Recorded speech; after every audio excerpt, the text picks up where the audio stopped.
Bueno, yo voy a hablarles de los determinantes del estrés fisiológico en los monos congos, en Albata guariba flamitans, que es el mono congo pardo de Brasil, y está basado en un artículo de Oscar con unos colaboradores del año pasado. ¿Sí me escuchan ahora? Sí, perfecto. Sí, perfecto. Okay, buenísimo. Bueno, entonces el estrés fisiológico, ¿verdad? Está impactado por muchos factores, tanto bióticos como bióticos, que lo que va a producir son cambios de comportamiento y cambios hormonales en los organismos para poder enfrentarse a estos desafíos ambientales. Entonces, generalmente una de las hormonas, o las hormonas que son más propensas a secretarse cuando ocurre estrés, son los esteroides glicocorticoides, que estos son un grupo que ayudan a los organismos a volver a una homeostasis normal. Entonces está considerado como un buen biomarcador, ¿verdad?, para estudiar el estrés en mamíferos por dos razones, porque tiene un estrés directo neuroendocrino, ¿verdad? Entonces va a ser un efecto directo y se puede extraer de forma no invasiva, que puede ser por medio de heces, pelo y también saliva. Y generalmente la hormona en mamíferos que es más primordial es el cortisol, la secreción de cortisol, que está regulada por el eje hipotálamico pituitario adrenal, que va a permitir en esta homeostasis, ¿verdad?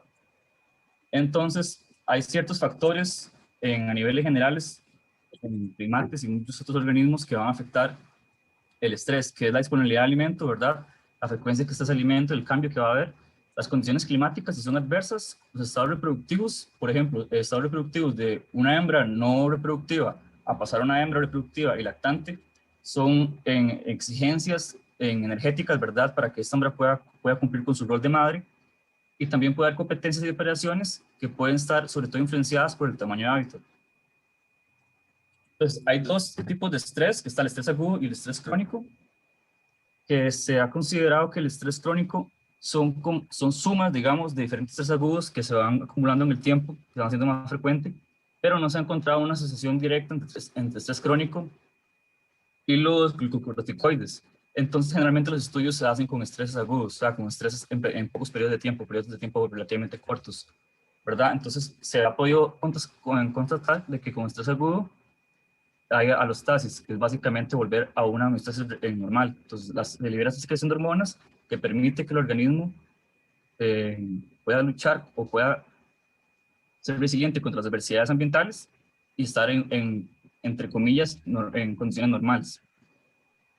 Y se ha hipotetizado que los hábitos perturbados pueden influenciar en el estrés más que otras características, generalmente porque bueno, hay actividades humanas, ¿verdad?, que muchas veces va a llevar a deforestación, como comentaron ahora las compañeras, va a haber en agricultura y otras cosas que van a afectar el tamaño del hábitat de esos organismos. Asimismo van a haber mascotas, ¿verdad?, que tienen un efecto.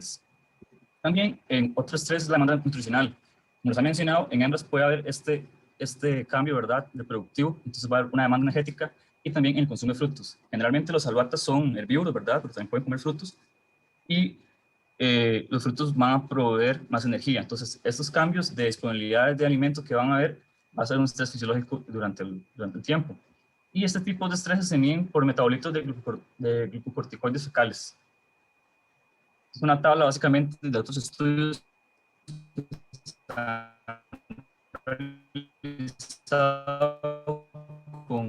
en el entrópico, generalmente de los espectadores, que generalmente son los que les mencioné anteriormente.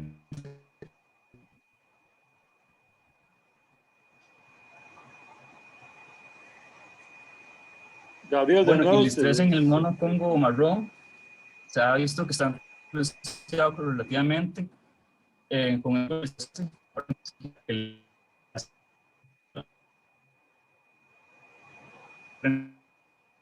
el audio se te fue de nuevo, Gabriel. Va a tener que acercarse. Se escucha muy mal. Este animal. ¿Me escuchan? Se escucha pésimo, se escucha muy mal. Ahora se está escuchando un poco mejor. Pero lo que dijo antes no se entendió nada. ¿Antes a dónde? Voy a poner la diapositiva anterior, donde está la tabla. Perdón que está lloviendo aquí, como que se me va mucho el internet. ¿Me escuchan? Ahora sí. Ahorita se escucha perfecto, sí, adelante. Ok, buenísimo.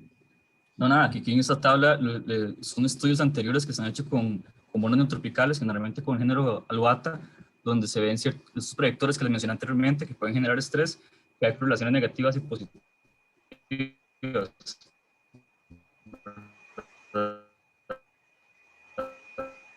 Ay. De nuevo se fue el audio, Gabriel. Entonces, esto es un grupo de estudios que se ha hecho anteriormente, nada más era eso. ¿Me escuchan ahora? ¿Me escuchan? Ahora más o menos. Igual yo creo que me están escuchando con un delay. Ahora sí se escucha. Okay.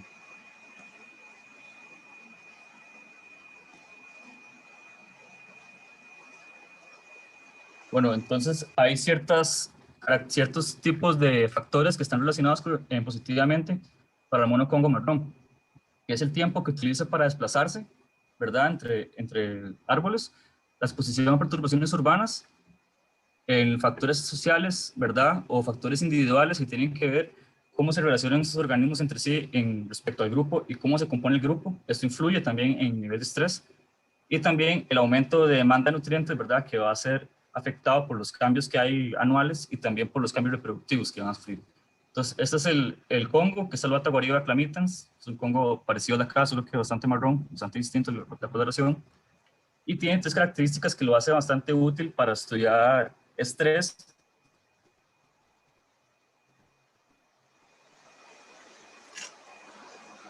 En heces, que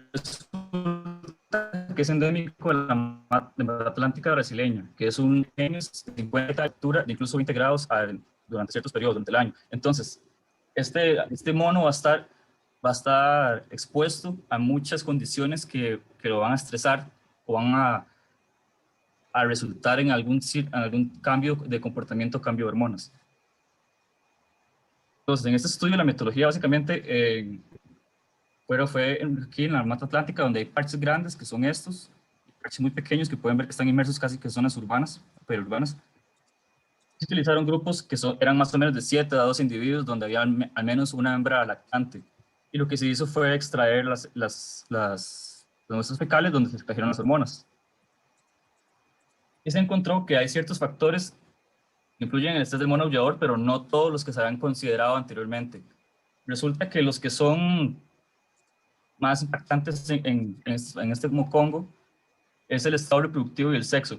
Pareciera como que las hembras que tienen hijos y que están periodos de lactancia van a requerir mucha energía, entonces van a producir más glucocorticoles que se van a ver reflejados en los metabolitos en las heces. Igual también cuando el cambio del consumo de frutas maduras va a ser afectado. Si hay un menos consumo de frutas, se va a liberar más glucocorticoides, que eso significa que el animal está más estresado, al igual cuando la temperatura disminuye mucho. En esta zona la temperatura puede disminuir bastante, digamos, bastante bajo, entonces los animales van a tener que termorregular, entonces va a ser un gasto de energía extra, donde se va otra vez a secretar glucocorticoides que se van a ver en las heces.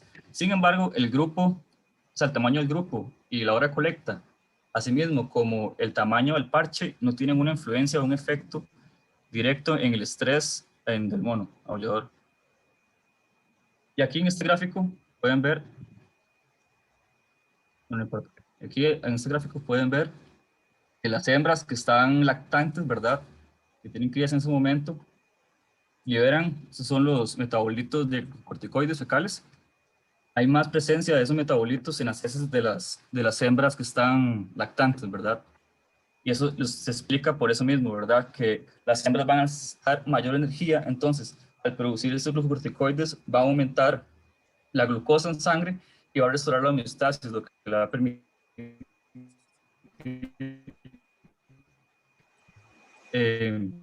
poder en este gráfico que los fragmentos no tienen un efecto, que en realidad en fragmentos grandes, fragmentos pequeños, las poblaciones tienen casi que los mismos metabolitos fecales. Y por acá esos son algunos de las dos variables que tuvieron un efecto importante en el estrés del mono aullador. Y resulta que aquí se puede ver una correlación negativa con temperatura, ¿verdad? Cuando la temperatura es menor, hay un aumento de esos metabolitos en las heces, ¿verdad? Y esto y esto se refiere porque al aumentar la temperatura, se ha visto que en esos periodos de aumento de disminución de temperatura, perdón, hay menos disposición de alimento. Entonces se secreta más glucocorticoides para el termorregular. Asimismo, cuando hay menos frutas, ¿verdad? Se aumenta esos glucocorticoides para compensar el azúcar en sangre. El tamaño del fragmento no tiene un efecto en el estrés. Aparentemente, se dice que tal vez el tamaño del fragmento no es el que tiene o sea, no, está bajo el umbral al cual se podría estresar esos organismos. Asimismo, Aluata en general es bastante resiliente a perturbaciones urbanas y pueden explotar muchos recursos, ¿verdad? Que se incluyen también patios o cosechas o sembradíos de humanos, ¿verdad? Y plantas exóticas. Entonces son bastante hábiles para luchar contra esto. Y se ha visto que fragmentos grandes tienen más interacción entre grupos, ¿verdad? Entonces esto propicia más estrés en fragmentos más grandes, lo que hace que si comparamos en fragmentos grandes con fragmentos pequeños van a ser muy similares. Pero a largo plazo los fragmentos pequeños van a tener efectos negativos, ¿verdad? Porque se van a ir acumulando. Y una conclusión básica, rápida del artículo es la importancia de estas poblaciones pequeñas, ¿verdad?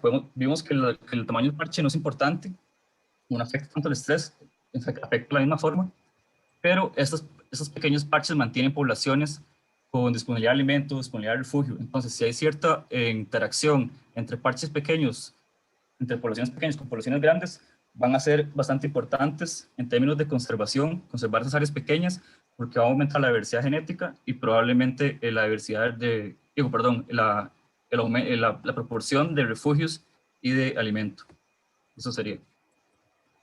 Ok, muy bien. Yo tengo una duda, digamos, si hay como una población de primates estresados, y digamos que hay otra en donde no están estresados, si se incorporan de los estresados, puede ser que eso cause como que transfiera el estrés a la población de los que no estaban estresados. Ajá, entiendo. Bueno, en general, cualquier población va a tener cierto nivel de estrés basal, digamos, pero si son grupos pequeños o son solo individuos que migran de una población a otra, yo no esperaría que se diera un cambio drástico en estrés en la población a la que migró, ¿verdad? Pero, como les mencioné anteriormente, en el artículo hablan de que cuando hay más grupos o cuando hay más vecinos, digamos, de estos animales, va a haber más competencia por recursos en general. Entonces va a haber cierto estrés en que si logro conseguir el alimento o no, en que se agarre el mejor refugio o no.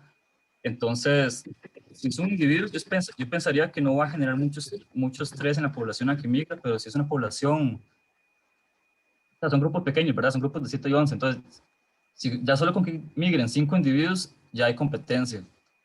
Entonces, si migran un grupo, yo sí pensaría que aumentaría el estrés. Ok, muchas gracias. ¿Preguntás vos o pregunto yo, Gustavo? No, te toca a vos. Adelante. Me toca a mí, sí. Bueno, es medio aburrido hablar de las cosas que uno ya hizo, pero bueno, ahí solo quería resaltar o más bien preguntarte sobre el caso del tamaño del fragmento. En México, los colegas de México fueron de los primeros que estudiaron la influencia, digamos, del tamaño del hábitat sobre los niveles de cortisol en primates. Recordemos que el cortisol es solo una de tantas hormonas que se usan como indicadores de estrés fisiológico. Y esos colegas, en 2007 hasta 2000, más o menos 2009, 2011, 12, encontraron, bueno, algunos artículos apoyan que Alouatta palliata y Alouatta pigra sí se ven más estresados en fragmentos pequeños. Y otros estudios no son conclusivos, o sea, no hay un patrón claro. Entonces, ¿qué pensás vos con respecto a Alouatta Aluata guaria clamitans, que es esa especie de estudio en ese trabajo que te tocó. ¿Será que realmente le da igual el tamaño del fragmento, que ellos se la juegan, por decirlo de alguna forma, y que tienen una salud igual de buena que los bichos que están en áreas continuas o fragmentos grandes? Yo creo, bueno, yo creo que eso depende mucho del contexto, ¿verdad? Me parece como que para responder esas preguntas concretamente hay que hacer algunos estudios al menos de paisaje, porque Dialuata puede utilizar muchos tipos de elementos del paisaje, más allá de que sean naturales, pero a largo plazo yo sí creo que un parche más pequeño va a resultar en, o sea, va a tener efectos negativos, porque va a estar más propenso a contacto humano, puede haber más enfermedades, va a haber definitivamente reducción de disponibilidad de alimento, ¿verdad?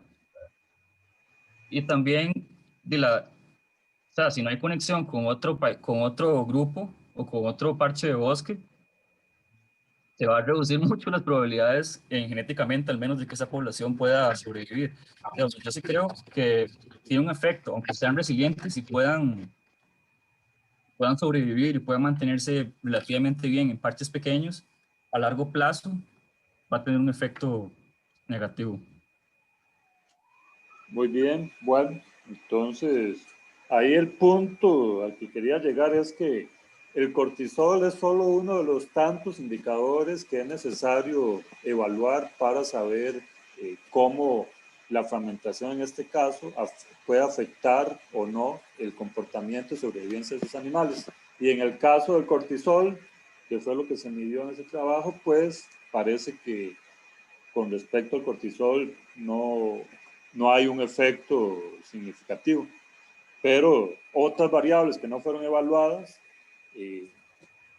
probablemente sí vamos a percibir un efecto grande, principalmente diversidad genética, comportamiento sexual, comportamiento social, etc. Seguimos con el próximo. Gracias, Gabriel. María José y Elena, por favor. Sí, profe, voy a compartir pantalla. Ajá.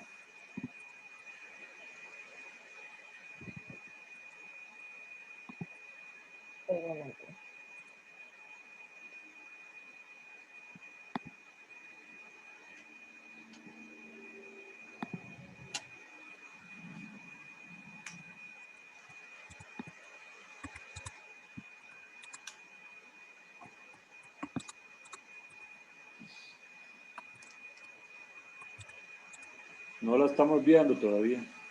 ¿No está saliendo? No, nada, solo aparece su nombre. Ok,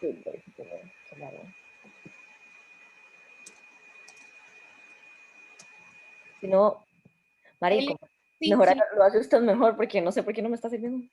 Sí, está bien. Espérese para poner la cámara. ¿Verdad?